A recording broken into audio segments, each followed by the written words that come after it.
Hi everyone, welcome to new video, new vlog, new day.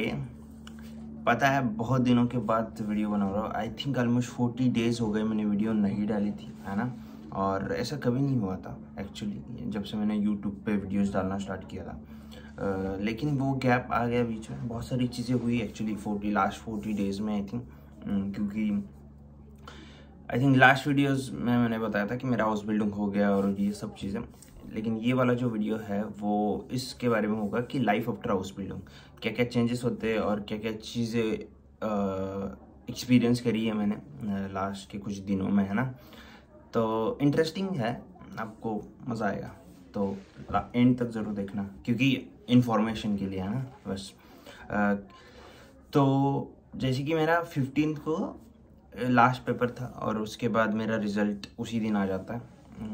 तो लेकिन next day से मैं अलाउड नहीं था काम करने के लिए, क्योंकि मेरे पास जो वर्क परमिट वाला जो वीज़ा होता है ना, जैसे कि हाउस बिल्डिंग में होता है आपके पास 16A ये वीज़ा होता है स्टूडेंट वाला। और उसके बाद आपको फुल टाइम वर्क करने के लिए आपको चाहिए 18A वाला वीज़ा जो आफ्टर हाउस बिल्डिंग मिलता है। और वो मेरे पास नहीं था, इसलिए मुझे, और मैंने अप्लाई थोड़ा लेट किया था इसलिए वो पहले से नहीं आया था। तो क्योंकि उसके लिए ऑब्वियसली रिजल्ट चाहिए, अगर मैं हाउस बिल्डिंग नहीं पास करता तो मुझे वो नहीं मिलता। तो इसी वजह से वो लेट हो गया और मुझे 15 आई थिंक 22 डेज में अलाउड नहीं था काम करने के लिए। तो फिर मैं घर पे ही बैठा था बस। लेकिन मैंने रेंट पे किया और मुझे सैलरी नहीं मिली उस 22 डेज़ की। तो वो तो था, वो हम चेंज नहीं कर सकते, वो चीज़ें होती है जब कुछ ऐसे टाइम का मैनेजमेंट नहीं होता तब, और वो मेरी गलती थी, तो इसी वजह से इट्स ओके। उसके बाद जब मेरा काम स्टार्ट हुआ तो क्या चेंजेस आए हैं अभी, जैसे कि मैं पहले 3 पार्ट्स में डिवाइड करता हूँ कि काम एक्चुअल जो वर्क होता है, उसके बाद फाइनेंस, और जो एक मेंटली चेंजेस होते हैं वो मैं आपके साथ शेयर करता हूँ, और 1-2 इंसिडेंट भी बताऊँगा क्या क्या हो रहा है वो करके। सो पहले तो जब मैं हाउस बिल्डिंग कर रहा था, क्योंकि इतने चेंजेस नहीं है, जैसे कि मैं सेम रेस्टोरेंट में काम कर रहा हूँ, सेम घर में रह रहा हूँ, तो इतनी सारी चीज़ें चेंज नहीं हुई है, लेकिन फिर भी कुछ हुई है, वो मैं बता रहा हूँ। जैसे कि जब मैं हाउस बिल्डिंग कर रहा था, जब एज अ स्टूडेंट था, तब मुझे रेंट नहीं पे करना था। जैसे कि मैंने 3 साल कोई भी रेंट नहीं पे किया। उसके बाद जो फूड का था वो भी मुझे नहीं पे करना था। ट्रांसपोर्टेशन मुझे फ्री में मिल रहा था, तो मतलब कंपनी पे कर रही थी।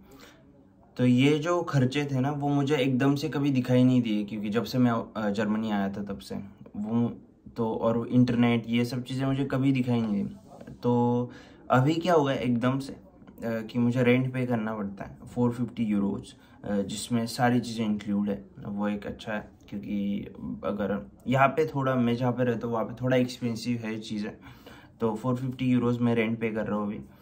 और फिर मेरा जो फूड है जो मुझे वहीं पे मिलता है जहाँ पे मैं काम करता हूँ, तो वहाँ पे आई थिंक 100 यूरोज मैं पे करता हूँ पूरे मंथ के, तो वो मेरा फूड का चला जाता है। और ट्रांसपोर्टेशन का इतना तो अभी, पहले कैसे था, स्कूल था तो मुझे स्कूल जाना पड़ता था, और ये अभी इतना नहीं होता। कभी कभार अगर मैं खुद से जाना चाहूँ तो कभी इधर उधर जाऊँ तभी मुझे लगता है, तो वो इसमें इतना डिफरेंस नहीं आया।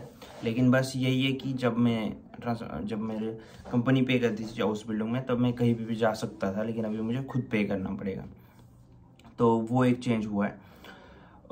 ये चीज़ है। लेकिन after house building obviously you get the more salary, you get the more tips, so ये चीज़ें भी है। लेकिन वो फिर वो एक ही हो जाता है ना, एक ही मतलब ऑब्वियसली थोड़ा ज़्यादा होता है, लेकिन इतना डिफरेंस आ जाता है कि आपको अभी पे करना पड़ रहा है। बहुत सारे एक्सपेंसेस बढ़ गए हैं और पहले नहीं होते थे, है ना।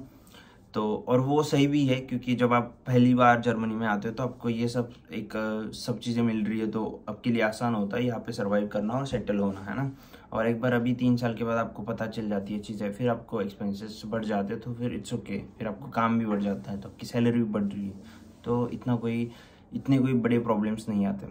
उसके बाद जो एक्चुअल वर्क है, अभी एक्चुअल वर्क में कैसा होता है कि अभी जो भी लोग इंटर्नशिप मतलब कुक शेफ बनना चाहते हैं या फिर हाउस बिल्डिंग करना चाहते हैं, उनके लिए स्पेशली, जैसे कि कुकिंग है ना, एक बहुत ही स्किल्ड जॉब है ना। उसमें थ्योरेटिकली इतना नॉलेज होना चाहिए आपके पास, लेकिन 40-60% है ना। तो मतलब 40% थ्योरेटिकल, 60% स्किल। तो जब आप 1-2 साल कुक करते हो, मतलब रेस्टोरेंट में काम करते हो, जब आप एक बार सीख जाते हो ना वो काम, तो आपको वो एक फीलिंग आ जाती है कि आप एक स्किल्ड वर्कर हो और वो आपसे कोई छीन नहीं सकता वो स्किल आपसे। तो उस तरीके का वो कुकिंग का मतलब जब आप शेफ बनते हो तो आपको फीलिंग आती है।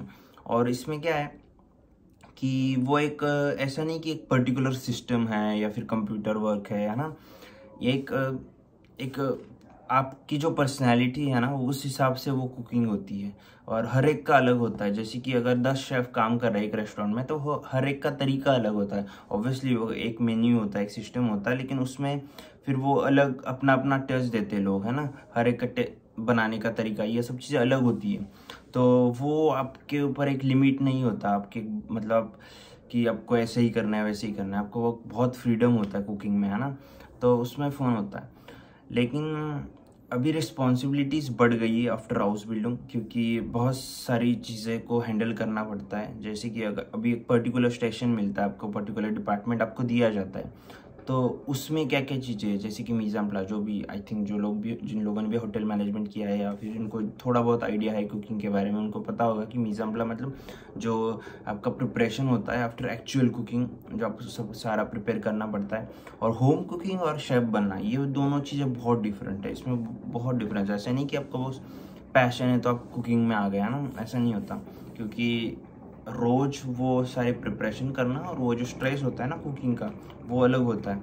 और स्पेशली मैं जहाँ पे काम करता हूँ वो एक मिशेलिन स्टार रेस्टोरेंट है, मतलब वहाँ पे जो फाइन डाइनिंग होता है ना, फूड का जो पोर्शन होता है वो छोटा होता है, उसके ऊपर बहुत पहले काम किया होता है और वो फिर, है ना, बहुत सारे डिस्कशंस के बाद वो चीज़ वो डिश पे आती है और फिर वो देखता है। अगर आपने पोस्ट पे देखा, मेरी पोस्ट में देखा होगा इंस्टा पे, तो वो बहुत छोटी छोटी चीज़ें होती हैं, तो वो अलग सिस्टम है ना।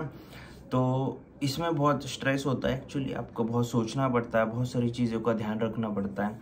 और हाउस बिल्डिंग में आपको, आप गलतियां कर सकते हो, ऑब्वियसली अभी भी कर सकते हो, लेकिन उसमें कैसे होता है आपके पास इतनी रिस्पॉन्सिबिलिटीज़ नहीं होती, छोटे छोटे टास्क आपको दिए होते हैं। तब आप सीख रहे हो ना, तब आपको बहुत, अगर आप कुछ बड़ी गलती भी करते हो तो आपको इतना कोई प्रॉब्लम नहीं होती। लेकिन आफ्टर हाउस बिल्डिंग एक सर्टन लिमिट तक ही आप गलतियां कर सकते हो, उसके बाद आपको वो रिस्पॉन्सिबिलिटी लेनी पड़ती है ना। और वो आपके लिए अच्छा भी, आपके करियर के लिए अच्छा।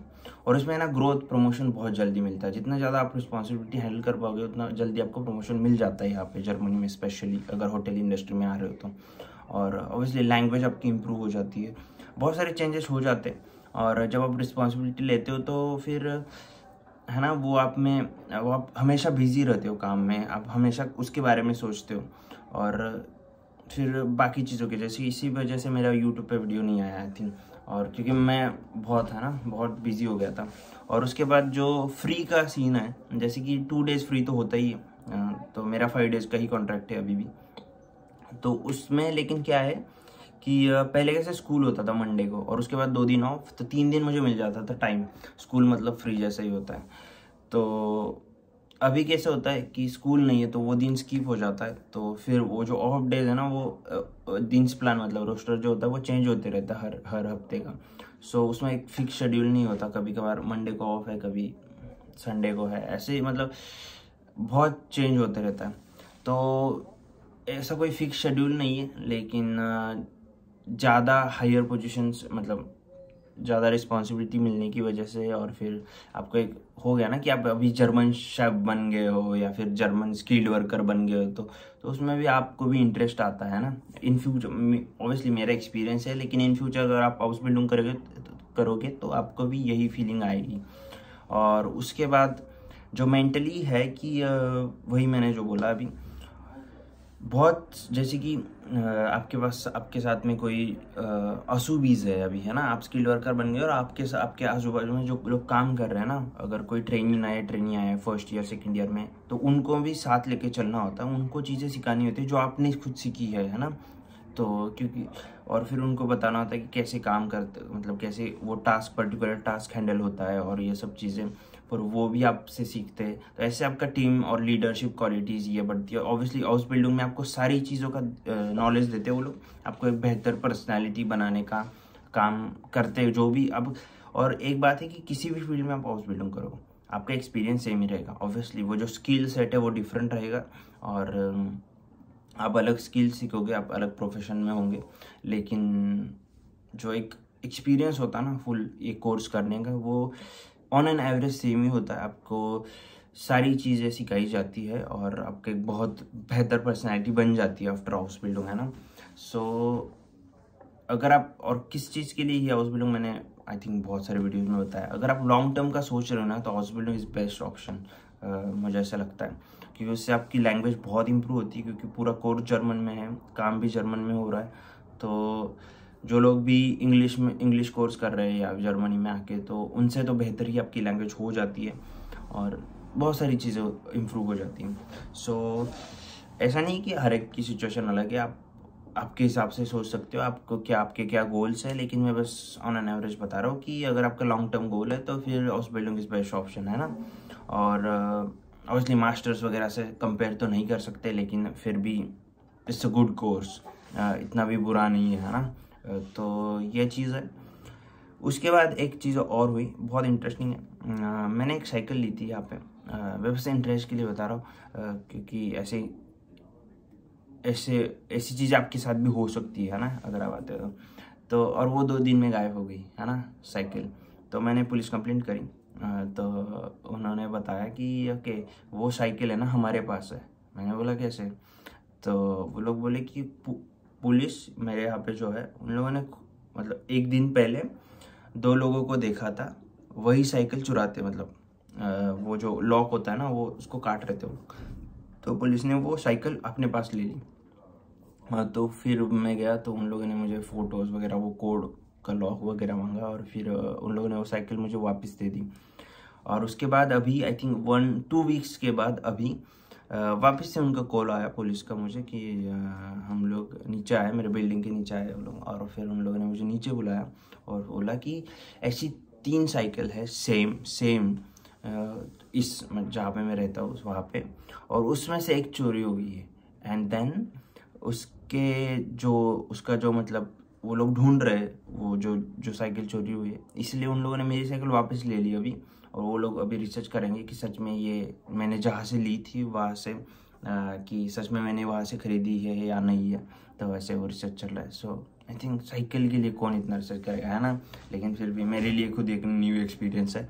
सो ऐसे इंसिडेंट्स होते हैं, दैट्स इट।